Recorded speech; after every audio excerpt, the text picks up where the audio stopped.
Thank you, Christopher. Thanks for your report. Our theme for our 80th anniversary annual meeting and the title of my report today is, What Did You Go Forth to See? When I first visited 12 Acres, I was taken on a tour of one of our homes and I met a man who was a resident there. He welcomed me with a hug and he took my hand to lead me on a tour of his home. That was when I first began to realize that 12 Acres residents saw themselves and everyone at 12 Acres as a family, and that I was being asked to join the family. That was a big decision, but I'm glad I did. Some of you may recognize the title of this report, What Did You Go Forth to See, as a paraphrase of a verse from the 11th chapter of the book of Matthew. In that chapter, Jesus is rebuking the Pharisees because of their judgments about the prophet John and himself. They called John a devil because he fasted, and they called Jesus a glutton because he didn't fast. In short, they judged these great men of God by their appearance and their diet, and not by the results of their actions.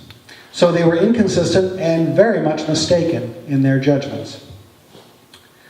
What does that have to do with healing? Well, let's think about that for a moment. Let's think about how we treat our family members. Do we worry about them, or do we watch over them and nurture their growth and progress with loving kindness? Do we judge each other by our physical appearance, or do we see each other as God sees us? Does our fear, judgment, and worry contribute to healing? In short, do we treat each other with love or with fear? We can't do both at the same time. Those are exclusive behaviors. As St. Paul says in 1 John, there is no fear in love, but perfect love casteth out fear. He that feareth is not made perfect in love. The Bible tells us in Leviticus that we should treat each other like family. It says, the stranger that dwelleth with you shall be unto you as one born among you, and thou shalt love him as thyself. For ye were strangers in the land of Egypt. I am the Lord your God. As I've worked with the residents and staff, I've come to see that 12 Acres is one big Christian Science family within the greater family of all of God's children. So how should we treat our family members to best support their growth and healing?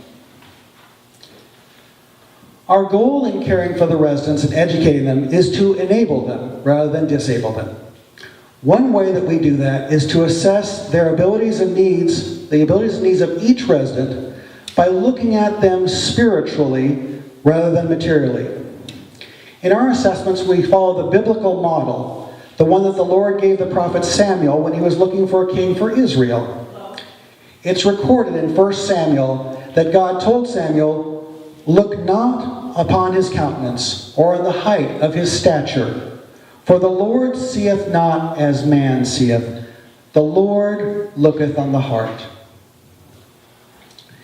That looking on the heart is really prayer. It's listening to what God is telling us about each resident.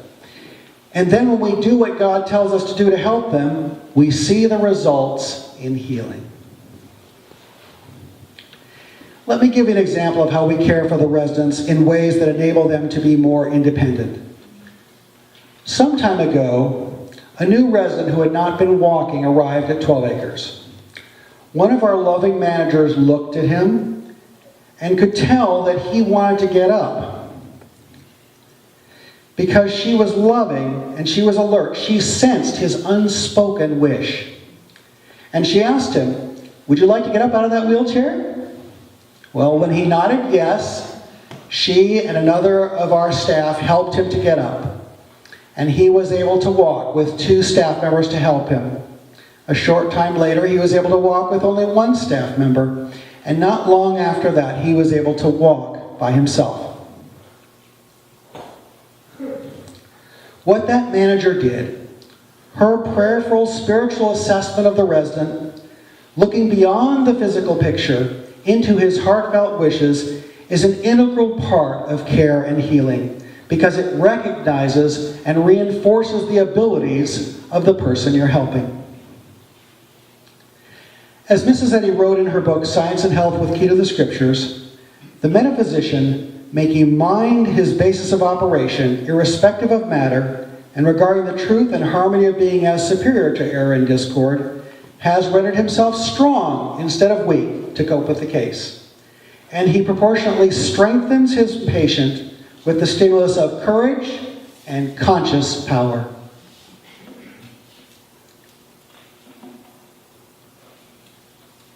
Sorry about that, I cut my fingernails. So what are we going forth to see each day? To truly care for the members of 12 Acres family and the greater family of mankind, we must treat each other as God's children. Do we pray to look into each other's hearts, to see each other as God sees us? Do we look for ways to nourish each other with love? And do we watch over each other with our prayers? These three simple things are great aids to us in healing. So now we're going to celebrate the healings and the accomplishments of 12 Acres family members. As part of that celebration, we're recognizing 2 board members, a staff member, and a resident for their contributions to 12 Acres. So first, we're going to honor Christopher Wright, our outgoing board president. Christopher has served on the board with his wise counsel for the last 6 years as president.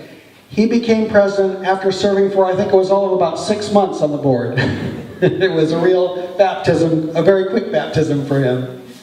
Since that time, Christopher has helped us to reconfigure our homes, reduce our expenses, move the residents to better day programs, admit our first residents from out of state in more than a decade, and in his final campaign as president, which is ending soon, he's helping us to buy Lily House. So on behalf of our board, our staff, and all of our residents, Christopher, we want to just thank you for all that you've done for 12 Acres, and we have a gift for you for your dedicated service. Thank you.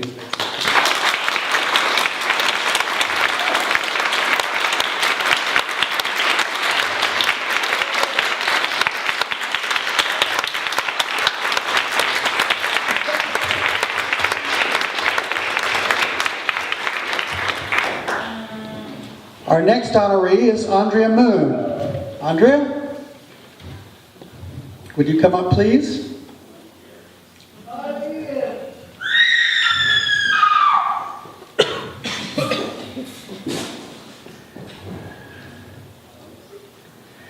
Anyone who knows Andrea knows that she is an inspired messenger of Christian Science. You know, in addition to her dedicated work at the Airport Reading Room, Andrea has been a devoted supporter of 12 Acres ever since her son moved to 12 Acres in the 70s.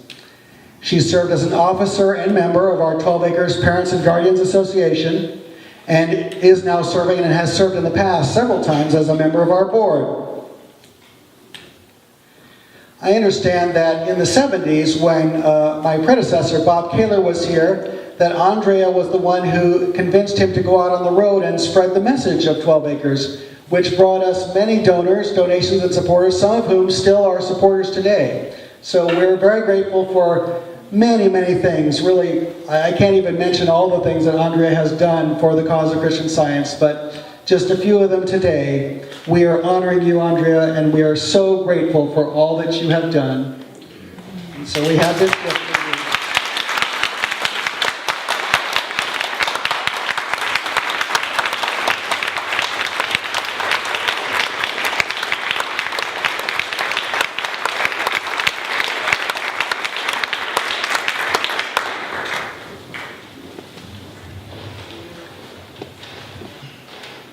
Thank you, Andrea. Would all of our staff members who are here please stand, or if you're in the back there, make yourselves visible? That means you, Brenda.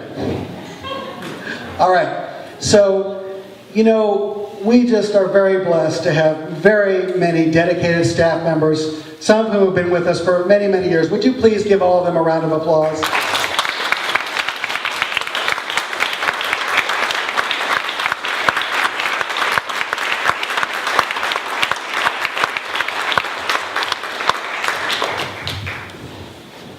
Today we are honoring one staff member, Mathoni Masharia, who has served at 12 Acres for 27 years. She's been here since 1985. So we want to honor her for her service.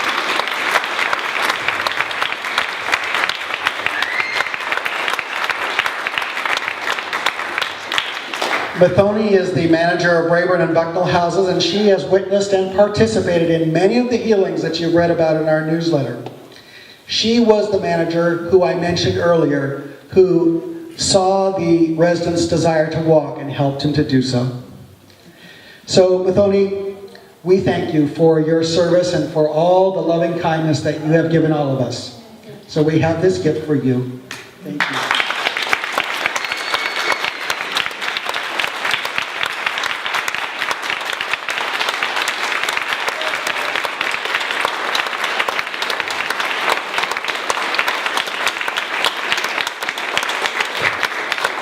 Okay, Mathoni, you don't get to go away. You have to help me hand out the Resident Award. I'm not through with you yet. All right. So now our Resident Award. The winner of this year's Marley Brooks Award for the resident who has made the most progress is Peter Unch of Bucknell House. Peter is in the back. Would you have him stand? Okay. So let me give you this to give to him.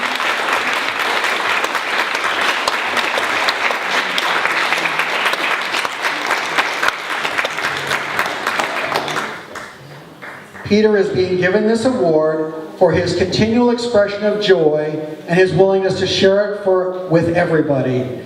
Peter has a ready smile and he's constantly learning new phrases and sentences to learn to say to his many friends. So congratulations, Peter. Congratulations.